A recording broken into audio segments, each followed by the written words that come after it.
Now let's introduce the usage of GYRC-ZN05. Upper end connected to incoming line, the lower end is connected to the output load.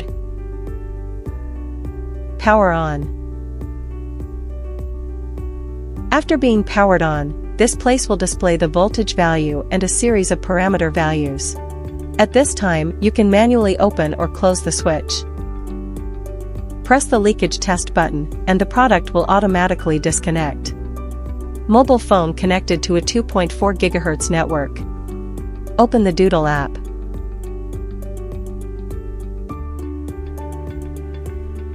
Add device. Long press the matching button.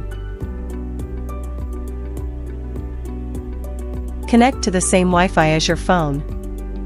Waiting for product addition. After adding, click Finish to enter the product control page.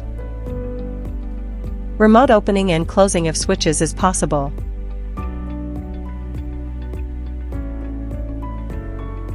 Set the timing function here. It can also set over voltage and under voltage values, etc., and the actions after the abnormal state.